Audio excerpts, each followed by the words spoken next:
Right, I think we can get going. Hello, everyone. Welcome back. We have a treat in store today because our guest is a rare breed of artist in today's world of photographic illustration. An award-winning artist, reporter, and illustrator, George Butler, harnesses his talent with pen and ink to powerfully illustrating conflict zones, climate issues, humanitarian crises, and global social issues.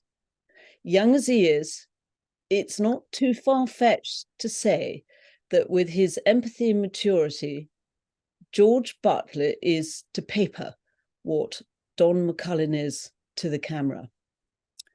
However, what sets him apart from other reporter illustrators is his drive to seek out the unreported stories, the unseen ones behind the headlines and away from the front line, where the true legacy of conflict and disasters are to be found.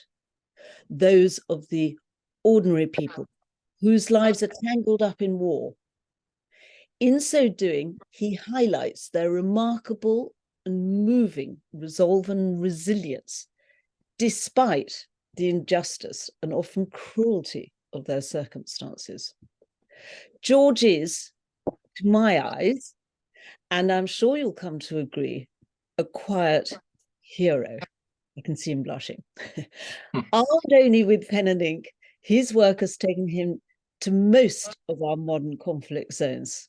The Middle East, Afghanistan, Iraq, and Syria, and with its consequent plight of the refugees, and more recently, the Ukraine. But his work isn't just about recording conflict. It's about witnessing and sharing the story of some extraordinary and diverse global issues and crises of our time. So we can see through his artist's eyes a leprosy clinic in Nepal, mass graves in Bucha, a gold mine in Ghana. Only this year, he documented for The Guardian the aftermath of that awful earthquake in Turkey and Syria.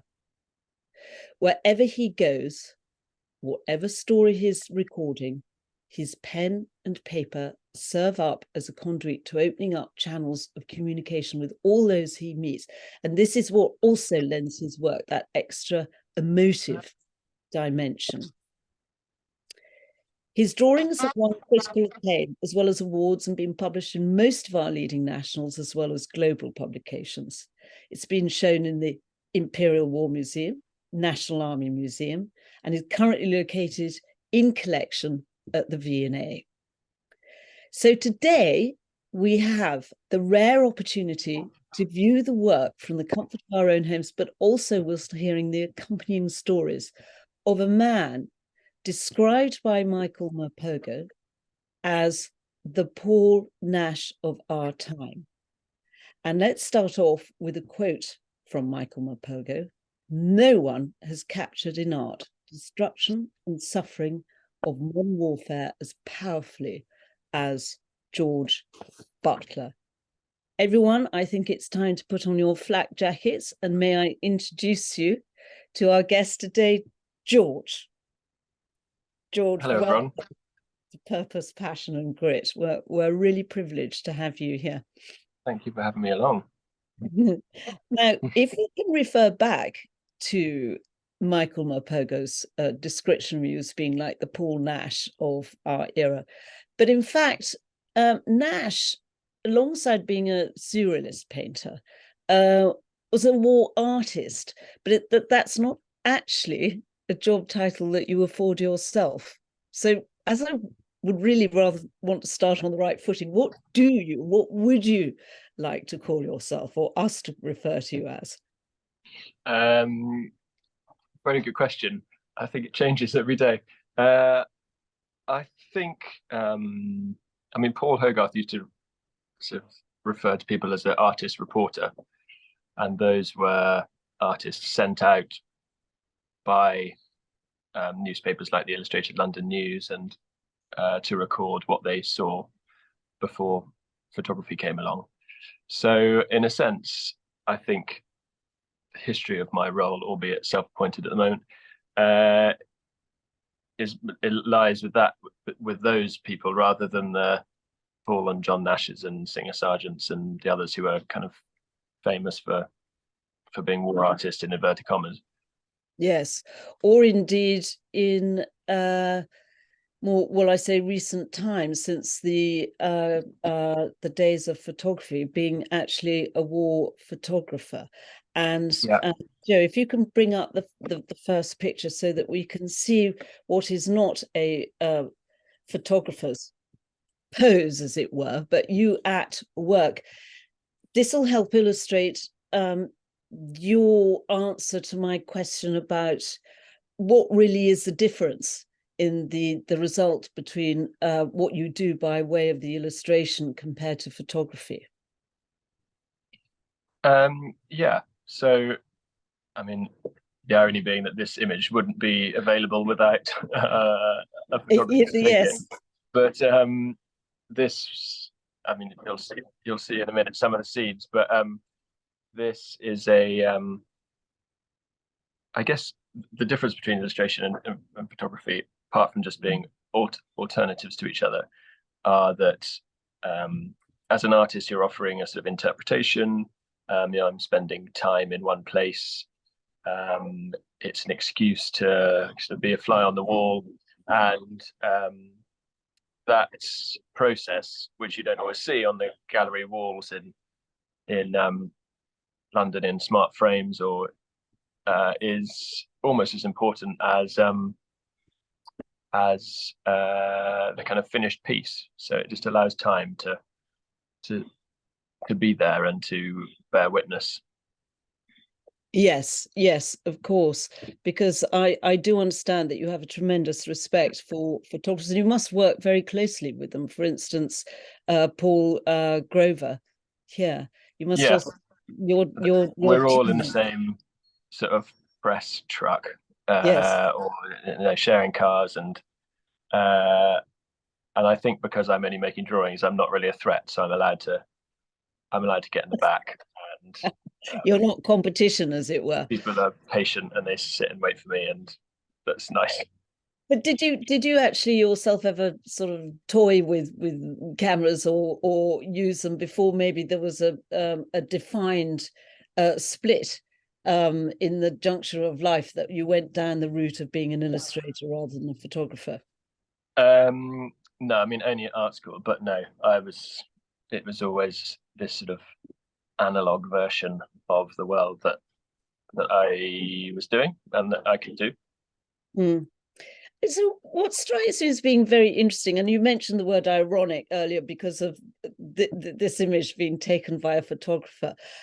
Equally ironic is the idea that I think to most of us, an artist, a illustrator, an artist reporter, so to speak, is a very kind of mentally gentle image, and yet you've got this juxtaposition of you in these violent and almost often fast moving zones as well. It's quite a Yeah, contrast, isn't it? yeah, I think it's often seen as romantic or old-fashioned or slow or something Yes. that people do with Well, watercolors, slow is a key which is word. Yeah, because you were taken off to well, you felt a draw, or were you commissioned or had a chance to go to your first war zone, which was Afghanistan? yeah. I think well, I was there. I've been there a few times now, but whilst I was at university, I got a chance to go there. My uncle was in the army, and the MOD often take, I guess, in a more official role, artists as guests to create pictures for mess halls or the magazine. So, I mean, I was 20, if that, and I didn't know what I was doing, and it was all very exciting. But I suppose interesting because and it has been the case everywhere that the news teams are taking video clips of the stuff going on the front line, and an artist is sitting a little bit further back, Yes. trying to offer an alternative view. And I guess since then I've been trying to prove that that is possible. But also at that such a young age, and also no sort of, although you had the connections, but you didn't have military background yourself. How did you know? Because I'm sorry, this is a bit very me question with an expedition background. How did you know what sort of kit, what to pack, basically, other than your artist satchel of pen, brush, and inks? And Joe, if we can move to the next picture. I mean, yeah, it's it's the same preparation really. I guess in that case that you're just packing for environment plus time plus weather and in that case with the army, I guess quite easy. I mean, it's just very hot in the day and cold at night, so nothing overly complicated there. This is an image of all the stuff I took when I drove from England to the equator. And this image was used in the Times as a kind of, I guess, as a way of telling the stories, that very much kind of from an illustrative background, trying to communicate this idea of driving across the Sahara Desert. It's quite so a yeah, yes, it's quite a good reference point though, isn't it? Because funnily enough, I too I take photographs of my kit all laid out right. in the process of organization, and also before I actually pack it, and it's normally less than half of the Yeah, amount that I actually yeah. start with. I mean, So most of the paper normally. you've got to be sort of fairly fast and light on your feet, I imagine, once you get there. And on this particular occasion, on this particular trip to Afghanistan, your brief was actually, if I'm correct in saying this, to draw the troops and give an idea of what they were doing, maybe not in the center of action, but around and about in those probably tension-filled waiting moments. And Joe, if you can bring up the next, which is ironically again a photograph, but I was curious because you were obviously curious also about the Afghan men too. Is that correct? Yeah, did I take that photograph? That's excellent. Um, I yeah, I mean, I think so. I mean, the thing about being embedded with any army or organization, charitable or otherwise, is that you're always limited by their quite narrow spectrum of the world that they see. So in Afghanistan with the British Army, that was the insides of army bases of young men and women, waiting, cleaning their guns, eating in big American bases with tall walls, and so naturally, not just the Afghan National Army who we spent some time with, but also the people that I could sort of see out of the window box or letterbox windows of these armored vehicles were, I think, much more interesting to my mind, from an illustrative point of view and from a kind of narrative point of view, because that was kind of, we were in their country, and it felt like I should be doing more to tell their story. So that first trip in 2007 wasn't that successful in that point of view, but it made me want to go back in later on 2014 and again last year and document some of the much more ordinary life in Faizabad and Herat and over the Hindu Kush, and where you could stand and draw on the street, even though, despite imagining Afghanistan as a scary and terrifying place with people in turbans and names that we can't really pronounce and religions that we are daunted by. Despite all of that, the image that we have of that country is it of course is not always like that, and No, it's not. that's why it's so interesting to spend time there. We sort of we have it's not a misconception, but we have a different idea from the headlines that we are fed and pictures and I think stories. it is yeah. I mean, I think a misconception is quite a quite a good word for it. I think the way that the news has been controlled since Vietnam and then Panama, and the way it's fed back, it does try to give you the idea of sort of clean wars, and that images of tanks are easy to remember and planes flying over, and particularly in the Gulf, there was the images of the oil fields burning, or the cormorant stuck in the oil slick, and those became a kind of collective understanding of what war was there. But the reality, of course, was not that, and it was there's a lot of war propaganda, basically. Whether your it's first part of the strategy when you go to war is to work out how you're going to control the message that goes out, and that's been done very well, for example, in Ukraine at the moment. Yes, absolutely, without giving any of the underbelly about what it's like for, say, mothers of soldiers of either side, seeing their sons younger than when you even first went out to Afghanistan, being sent out into war zones. But one of the things about this interesting true dimension to war, and where you find the real stories of humanity in those margins that you were exploring, you also had the benefit of having a medium, i.e. your pens and your paper and your washes, as a conduit. So that, with these chaps here, for instance, or with the next chap, who's Joe, if you can bring up the next picture. Oh, well, not what I expected, but anyway, you're sitting there doing this will bring people to you and will open up the channels of communication, because they don't feel threatened by what you're doing. There's no threat, but also I think I can sort of pretend that it's being open, or it's sort of. I think as much as anything, it is literally just giving people enough time to come over and look over your shoulder and see what you're doing, and having a conversation either directly or via a translator. And I also have the advantage of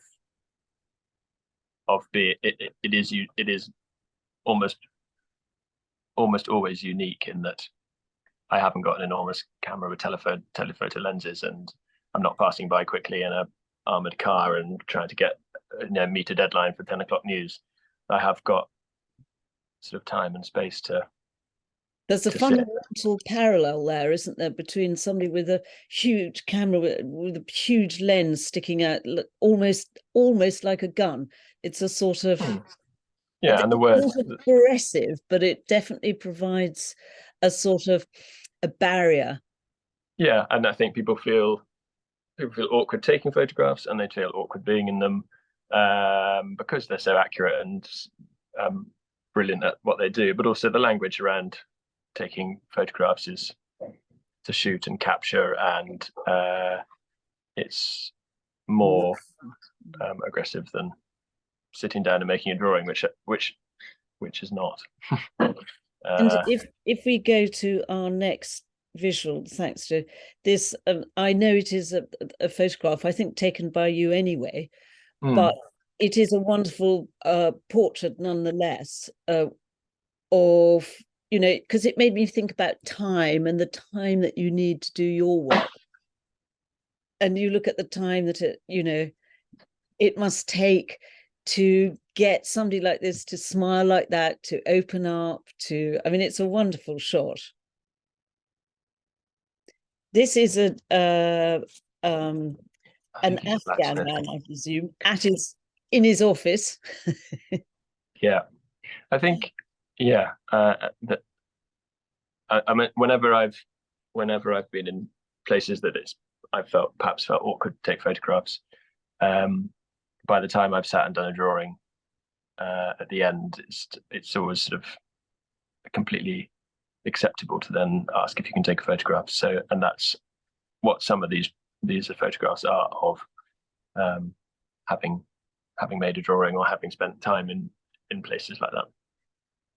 Yes. So when you do a drawing initially, it never seems like you're being a voyeur or you're being intrusive. And so then you sort of open up the friendship, the communication. Yeah, it's a handshake into that, whatever that scene is. I mean, Yes. sometimes I think we'll probably cover a few in a minute, but sometimes it can feel uncomfortable because the situation is, I don't know, the children's ward in a hospital, or Yes. uh, uh Which we're going to cover. yeah, But we have quite a lot to cover of interest along this point because because you went to Afghanistan 3 times. Um, and when you came back from this first trip, uh, given that the age that you were, given what your brief was, when you came back, how did it feel? What was the response of other people back at home? um, Were it's, they expecting you to come back with sort of shrapnel holes in your no, hat? I don't think so. I think, I mean, I was there in a very kind of, uh, in a way, in a very safe capacity, which was as a guest of the British Army in the army bases and on the odd patrol. So it was, the work was not really seen again, because I guess it wasn't particularly relevant to magazines or newspapers.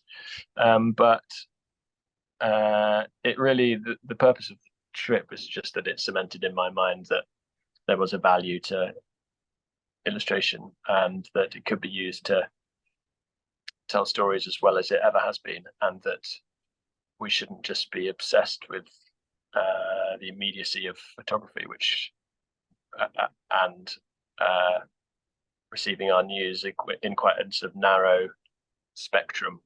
There are many truths to all of those situations, and illustration offers one, which I think is equally valid to all And the others that we see. you had your opportunity to indulge us much more than the first time on your second trip. And Joe, if we can show the next slide, thank you very much.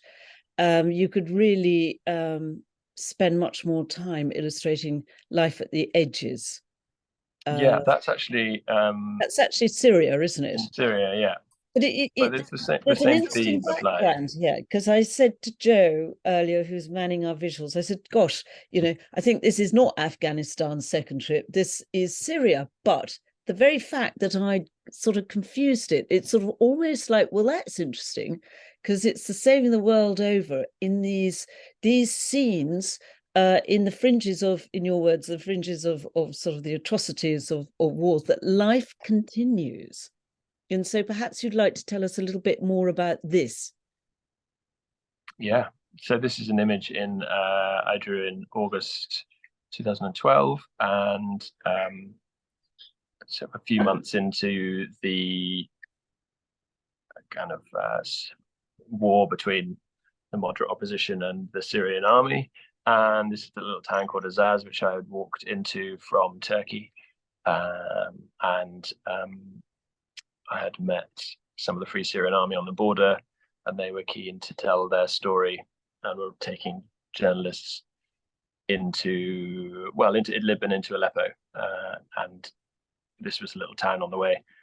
Uh, in the background, there was a half-finished mosque that had then been bombed, and some government tanks that had then, from a battle sort of 10 days earlier. And at the time, I guess we didn't know that the town would change hands several times over, and that the war would continue for another 10 years. But I drew this man called Ismail, who's brought his herd of goats into the town to get some water, and there's a little boy helping fill up his canisters. And that's quite a reassuring thing, I suppose. Sort of Mm. obvious to say it, but it's, there's no interest in putting that on the front page, because it doesn't attract enough attention, doesn't get enough clicks, it doesn't demand reaction, but it's a much more common experience than.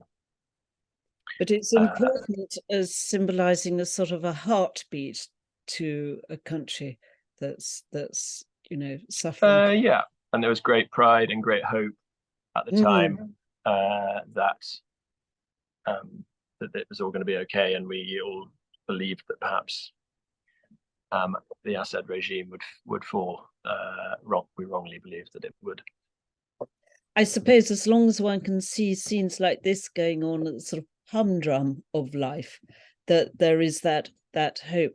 But nevertheless, it's all a very volatile situation, and this I'm intrigued by, because it is actually quite a detailed illustration, and you do all your work in situ, unless you finish some back in your studio, because is there not a limit when you're painting a scene like this? Is there not a limit to how long you spend painting it before it would be safer and wiser to move? Yes, always a limit. So just to describe the process, normally I work on loose sheets. They're A2, which is about 60 centimeters by 40 centimeters, and I work directly in ink on the page, and so I guess I'm trying to get as much black line on the page as possible. Structure, things that aren't moving, the buildings and the in this case sort of telegraph wires, and then anything that's moving over the top, I then kind of continue to draw, and that's where you get this sort of feeling of passing time. And it sounds as if it would be a restriction to have less time or to have to keep moving, but actually in this medium, in those places, it feels you have to kind of match. You have to be bold and be brave, and if there's an ink splotch or you get the face wrong or something's in the wrong place, then you just have to carry on. And But also that's not to those say, coats keep moving. yeah, and that's not to say that I don't do some of the colouring in or the text, the Arabic text Yes. afterwards, and I take photographs as well to help with that. Because it's interesting because you were you know, and the joy of being able to capture all these images was because you were there through a different type of commission, weren't you? I think it was from a charity. Would you like to tell us a little bit more about that charity? well, there are sort of two elements, I think, to this. And if we're talking about Afghanistan, by the way, so the sort of the Afghan connection. We're back in Afghanistan, are we now? We're back in Afghanistan. Yeah, sorry. So the second trip was in Afghanistan. Was yeah, I guess we met up with this charity called Afghan Connection, who no longer our charity, but they were brilliant at sort of working with people in the right places. And I guess part of the arrangement that I have with organizations like that, and I've just done the same in Afghanistan with a charity called Emergency, is that I can offer some sort of images for newspapers and for publicity, that as long as they can kind of offer the story. And so we often work a sort of press release around things that may not have been seen or things that may not have made the front pages. And As I Afghanistan understand it, the Afghan Connection was all about a charity aiming to improve access to girls for education and to provide schooling for them. Yeah, that was right. Yeah. So well, I think that we have a photograph of you illustrating. Okay. Yeah. Here we go. Yeah. Classroom So this was this was their exam day, and they couldn't fit everybody in the schoolroom, so they sat outside, and felt very ordinary. I mean, obviously relevant now because 10 years later, that's probably not going to be that's not going to happen. But yeah, and that is the sad reality of Afghanistan at the moment. Well, when you mentioned sort of normality, and you can't even wiggle out of exams in these circumstances, but of course, for some, life will never, those victims of the war will never return to normal. And the hideous cost of war, as shown in our next picture is a character who is clearly an amputee. Yeah, this was there's this amazing building run by the Red Cross and a man called Alberto Cairo, who was nominated for Nobel Peace Prize, I think.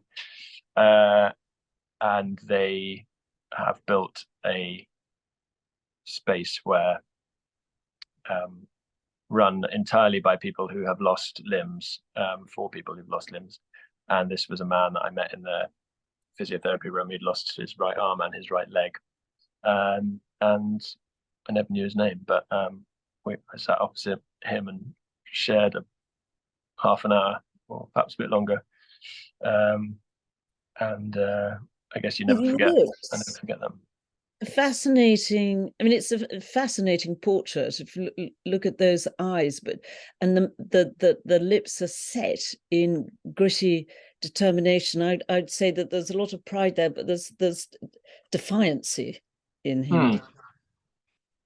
Yes, well, I didn't share a single word of common language at that stage, so I don't know anything about him. Concentrating. He's probably he could be defiant and proud, or he could just be being polite and waiting for me so he can get home and have a cup of tea. Maybe, but it's an emotionally charged picture. Whereas if we go to the next visual, which is actually you in your analytical sort of mindset, I suspect, but it's fascinating. It's all the different collection of prosthetics. Is there a story behind why you suddenly chose to illustrate this? I think from having done a degree in illustration, I think you're always looking for different ways to communicate an idea, and obviously these mostly orthotics are personal to each person. So there's a story behind every one of them. I guess it just gives you a sense of the volume and the number of people that need limbs in Afghanistan for whatever reason, congenital or war related.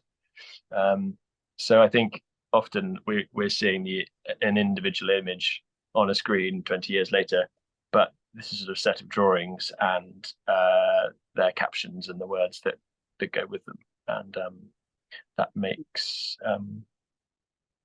it's just a way of trying to describe what I saw.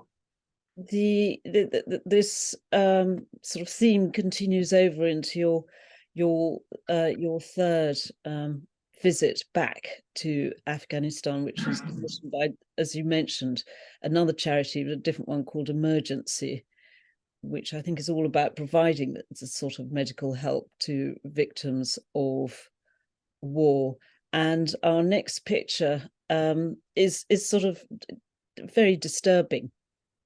I mean, you must have, first of all, it's extraordinary that you've got it, that you must have had access, presumably through the charity, into this theatre. But tell us a little bit more, because again, it's not our preconceived idea of your Afghan, is it? Well, I think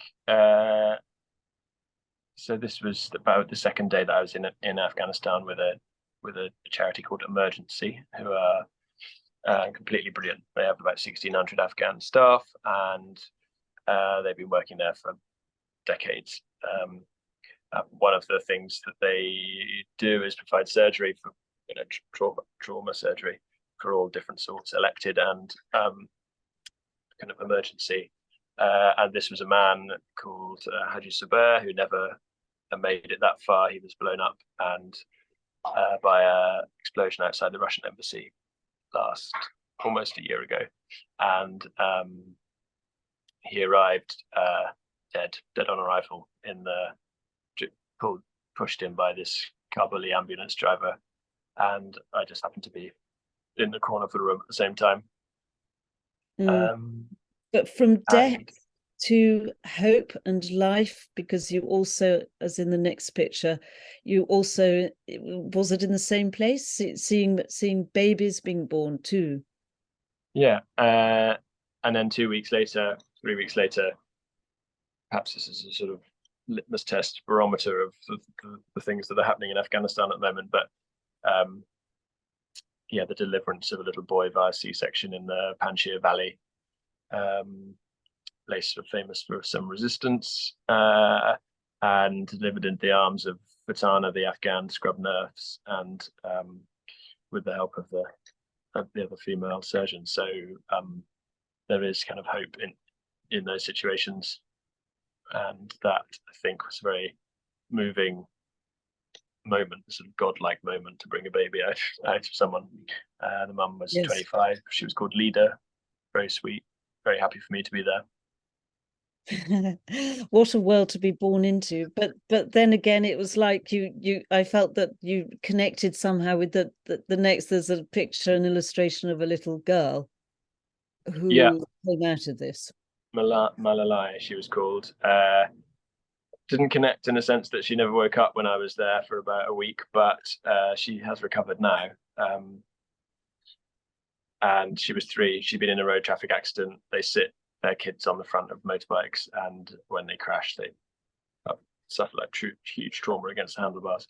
And I guess the list of sort of surgeries and sicknesses in those wards give you an idea of life in Afghanistan, and lots of stabbings, yes, and road yet traffic accidents. The care seems quite good, though.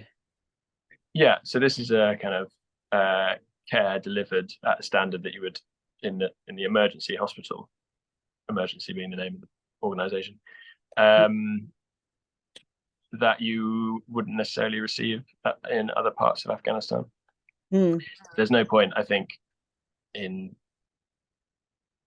a fine line in delivering aid that is just good enough because they haven't got anything else, which isn't sustainable in the long run, versus providing people with quality sort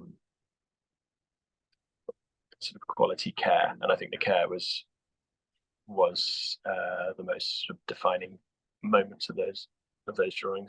Also, for our next picture, I've been a bit greedy about pictures of children, but it made me smile, because I think everyone thinks if they have children of their children, particularly if it's a little boy that is still playing on his mobile. But the fact that it's a very moving picture, and yet one smiles at it. And I think that, children in all these dire circumstances are very important focal points. The sort of juxtaposition again of their innocence, but the way that they find joy in little things.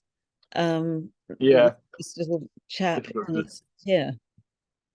Yeah, I mean, it's actually a very sad story, but yes, I guess in this case using a mobile phone to get away from it all, but he was shot in the head and his mother was killed in a car, and so he was recovering in hospital.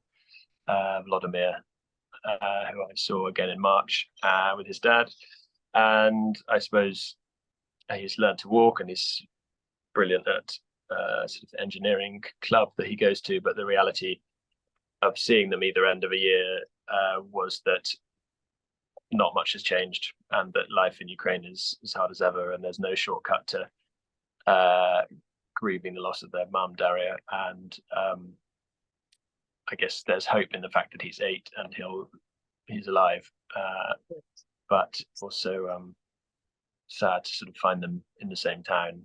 Very sad. Without much change. I mean, what you have seen for your age, George, is quite extraordinary, because Joe, if we can just skip the next slide to move on to the Ukraine.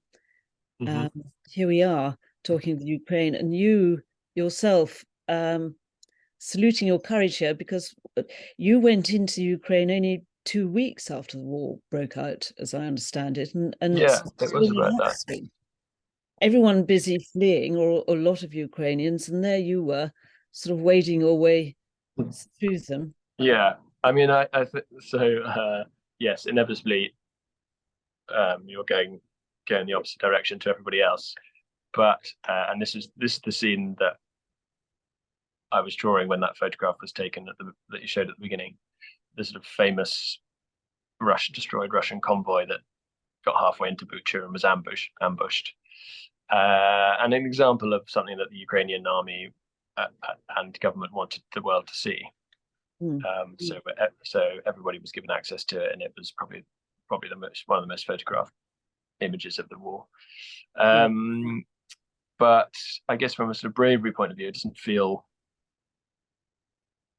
feel like that. I mean, I think there's important to differentiate between the kind of professional distance that you can have when you arrive in a place on a train with a passport, with the right cash, with people that you can call, and with the ability to leave whenever you want, versus the kind of feeling of being a Ukrainian and living there and trying to make sense of why it's happening to you, plus make sense of the huge loss, plus be brave enough to continue some element of your life. Presumably why, one thing, as you said, sort of doing this sort of work above ground, but you went underground and spent time with the people, the sort of victims of war, taking shelter in the underground. This is underground as well, but this is in a military dugout. Yes, these men would kill you if you described them as victims of war, so we won't. But Yes, they yes, no, they're this is Andre and Alexander. I can't remember the name of the man in the middle. They are a unit in the 40th Artillery, about 6 kilometers from the front line. I was there in March, and they dug a hole. You might have seen sort of on a film about the First World War, and they covered it with tree trunks and then in mud, and they were shelled that morning. This sort of game of cat and mouse, the artillery units trying to work out where each other are. And I spent probably only about 20 minutes drawing the black lines of this drawing, and then I did the tone afterwards. But because they were so nervous that we were there and they wanted us to leave and be safe, and but it was very moving. The smell was like entering another world, and at the end they sort of, I guess, reassured that I was on the right side. They ripped off their badges from their arms and gave them to me and hugged me and wrote their names and phone numbers on the pages and wanted to be remembered. And that's a very important feeling, I think, in Ukraine at the moment, and it's not one that we should necessarily take advantage of as members of the press, but saying that you're going to tell someone's story and that you might take their name is a very powerful thing. Andre had described himself as a veteran of the war, and his cousin had been killed. His parents were, I think he was already an orphan. So to know that there's a purpose and that other people, that they've shared their story with you and that you're equally horrified, to know that the outside world knows what Russia is doing or what the Assad regime is doing or what the Saudis are doing in Yemen, that's very important. So that is, I guess, my role, and I feel yes, fortunate to share it with them and to also still be in touch. It also shows how their lives hang on a thread, don't they? And Ulstein mentioned victims of war, to which I was referring, by the way, to the people in the underground. Sure. No, I'm teasing you.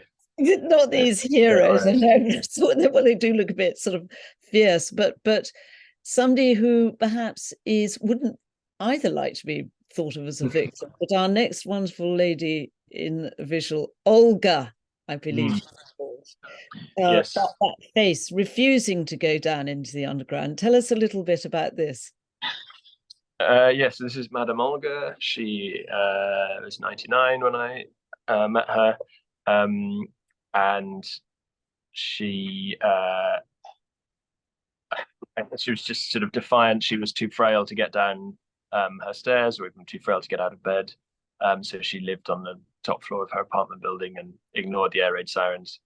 And she taught me and my friend Ollie the sort of history of her life, starting in 1923. Lived through the Great Famine. Her father worked on a collective farm. She was taken to Dresden to be a slave for a Nazi family. She survived the war, eventually walking home to Ukraine, met her husband, had 4 children, lived another 80 years. And I drew her a few months before she died in her bed. And we recorded her story. And I guess, but if it hadn't been for bumping into some people on the street with a drawing board and them with a sort of volunteering spirit, I would have never have sort of shared this story. It's often the people who have had the most extraordinary lives, as we know, who don't want to talk about it. So it felt very kind of moving. Yes, it's a great privilege that you had there, I think, and for us to actually hear it, because these sort of people are sort of inspirational figures in one's mind. Yeah, and I think 100 years of, and she was in the most sort of frail moment. She was confused between, getting Hitler and Putin confused, and thought that Nazis were attacking again, and so there was a sort of sense of history repeating itself. Yes. And also her great granddaughter was 7 and lived in Berlin now, so there was this cyclical nature that became very obvious when we spoke to her. Yes, golly. It's almost like, I think in your words, that Madame Olga is not at war, yet war is very much part of her life. Part of it. Yeah. But moving on from the wonderful Madame Olga, you've also caught the victims of different plights. It's not all about war. No. This one is rather by the hand of God rather than the hand of man. Leprosy. Yeah. Where are you here? This is a drawing of a friend of mine called Donald Samet, who is operating on the hands of people with leprosy in Nepal, a place called Lalgad. And I spent about 10 days in his operating theatre. Had no anaesthetic, only local nerve block. So they were doing, him and James, the anaesthetist, and a couple of others were doing the operations as quickly as possible. And totally amazing to watch this sort of pinnacle of medical science operating on this disease that we would have otherwise assumed as it had been in the history books. Which it's not at all, is it? There are over 230,000 sufferers, mostly in South Africa, but there are over 100 in the UK now. Yeah, it's some of those diseases like that and tuberculosis, both more prevalent than we imagine, but in that part of the world, there's also great stigma attached to it. A lot of them come in. Is there, with leprosy? Yeah, yes, for all the same reasons we imagined before, but also families often drop off loved ones and don't come back, or more likely just because you don't want to admit that you've got it, you take much too long to go and treat it. It's very treatable, and so they turn up with their leg necrotic or rotten, and it has to be removed. It is treatable as long as you don't get to the stage when it becomes paralyzed, doesn't it? And then it's a nerve. It's a virus as a disease, attacks the nerves in the sort of in your fingers and toes first. Yes. So some very painful operations. But interestingly, on your friend, the surgeon, Don Sennett, he sketched his patient's affected limbs right beforehand. Well, can you draw any parallels there between sort of surgery and many art? Yeah. We met in a life drawing class in London actually, and he does brilliant drawings of hands, I guess for many of the same reasons. Puts his patient at ease, comprehends in a sort of 3D form what he's going to do, provides notes for the nurses who are looking after the person afterwards. So I guess this is just sort of it's about understanding and communicating and taking care. Well, there was a famous, if intimidating and rather scary, World War I surgeon who rejoiced in the name of Henry Tonks, Yeah. And he was a draftsman too, wasn't he? And funnily enough, here we go in a circle. Paul Nash was a student of his. Yes, he was a famous stickler for detail, Henry Tonks. I think he taught at the Slade and spent a year drawing in pencil, and then you were allowed to draw in tone after a while, only sort of plaster busts of figures, and then eventually allowed into the life room. Uh, yeah, he drew lots of plastic surgery in field hospital in those wars. I mean, using medical sketches to learn about the human body has gone right back to Leonardo da Vinci, hasn't it? Yeah. But you told, or you made a comment that to sort of close things on a sort of upbeat note about seeing people going into the clinic, which must have been frightening, knowing what was probably going to lie ahead, an operation with that anaesthetic, etc., and losing limbs, but taking hope from the people coming out. Was that right? I think always, but I can't really remember the feeling of them leaving. I think I just people were remember being coming out locked sort of, in for days. mobile and all right. Yeah, That life goes on despite. yeah, I think that is true, and certainly in that in that instance, um, it was more the interaction and the kind of sharing of a set of problems, both physical and it's also the kind of mental toll that it takes on someone. But to know that other people knew and that they were going to be looked after, and that it was quite common, I suppose, to meet other people in that place that had the same issues.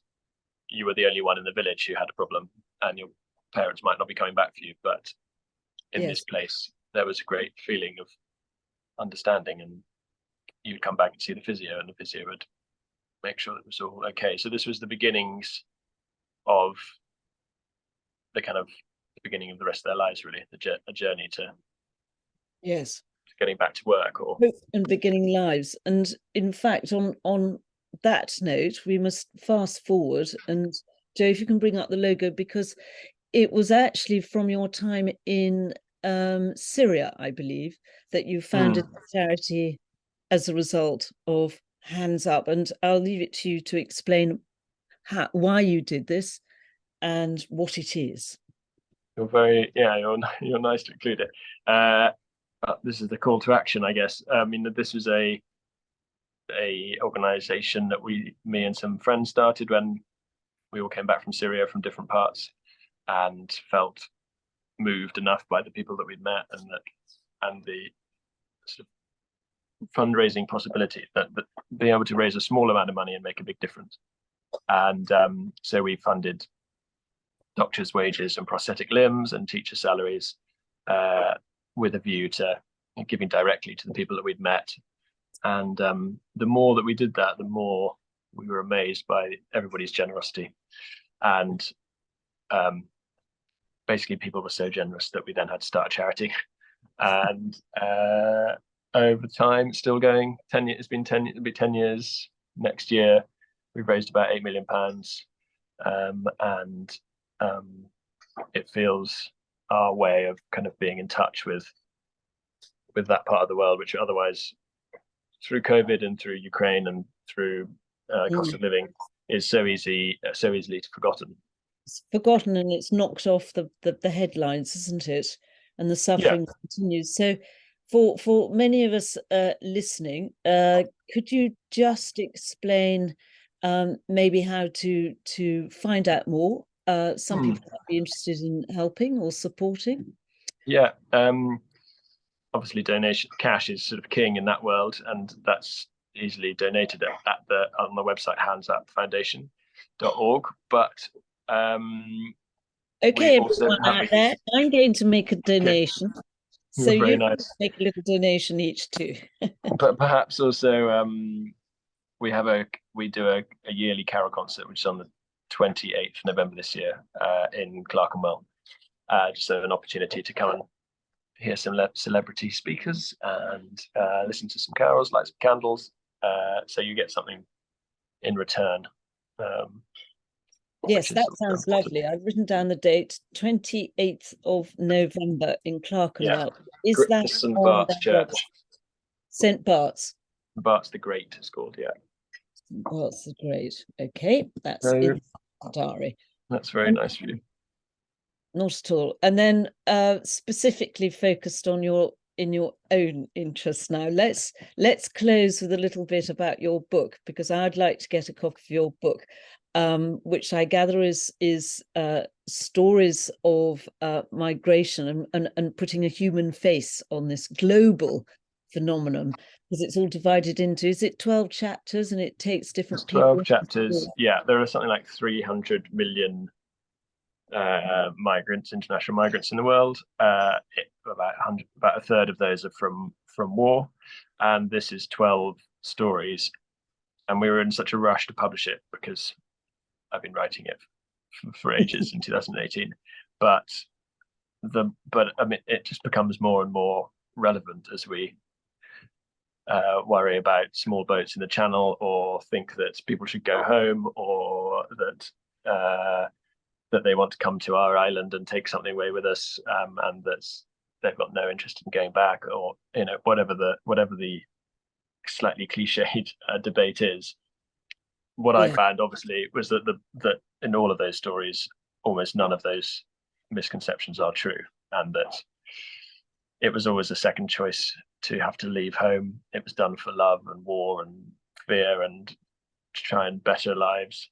And everybody wants to go home, and yes, and so it was sort of amazing to be able to meet them and write them down, and the book is a kind of, I guess, a sort of emblem of their kind of generosity of spirit and hope for future. I've read a review or two, and it says it's a powerful work and an exquisite piece of journalism. But where do we find it if we want to? Sorry, online.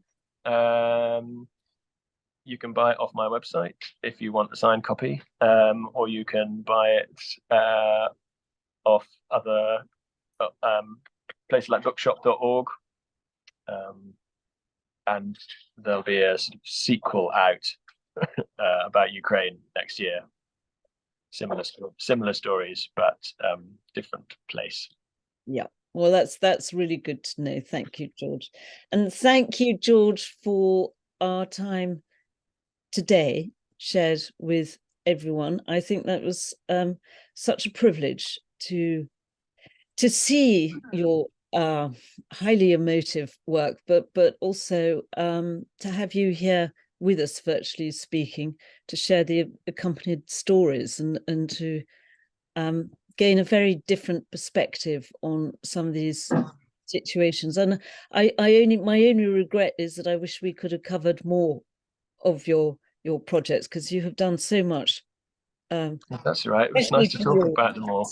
I'm trying to remember them all from the last 2 decades, but it always feels nice to be able to say them out loud. It doesn't. I imagine that every time it comes out slightly differently, because you probably see different things in your own work as well. And I think that we should, as we began with a quote from Michael Pergo, should we end with one too, which is finishing his quote, which ends up: "There is a terrible beauty in George's drawings. He means what he paints, opens our eyes and hearts to the suffering, tells the tale of our fractured humanity, and helps us to know more clearly the lives of others caught up in conflict, so that we can begin to mend shattered lives, to give shelter and homes and hope where there is so little." So thank you, George, for making us feel in part responsible. We have our responsibility to help all these people as well. So thank you for that. And now we might overlap if you've got time for just 2 or 3 questions. That's all. Just a few minutes. If you'd like to do that, yeah. So See if there are any. see if there are any. I know somebody wants to know where they can see your work now. Good question. Well, if you've got time, you can see it in the archive at the V&A, but you have to obviously book in. Same with the National Army Museum. Otherwise, I will have an exhibition after Christmas about Ukraine.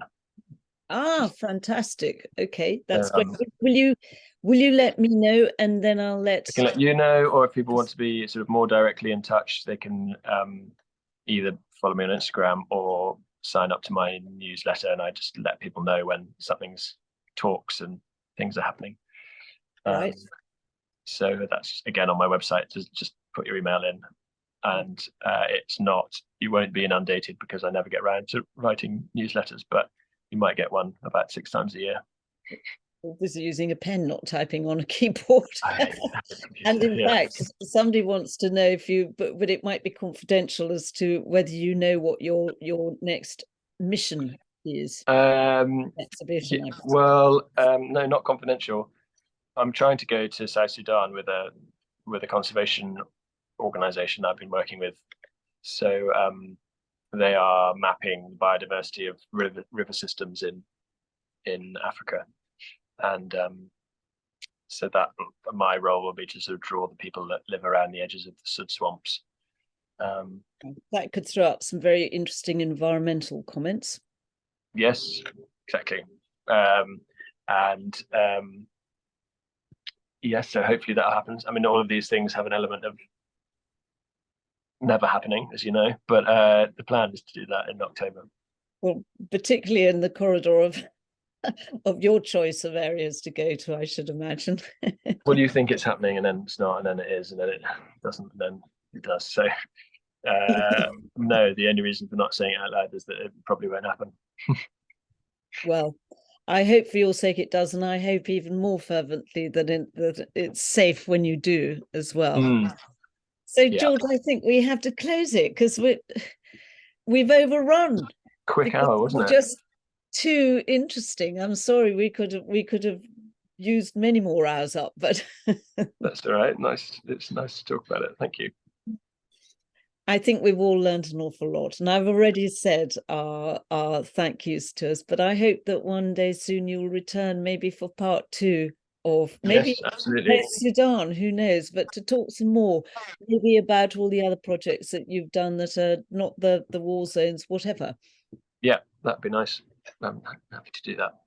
We'd love to have you back. George, thank you very much. And thank you everyone for joining us. Thank you very much. Bye. I'm off to buy a copy of your book. Thank you.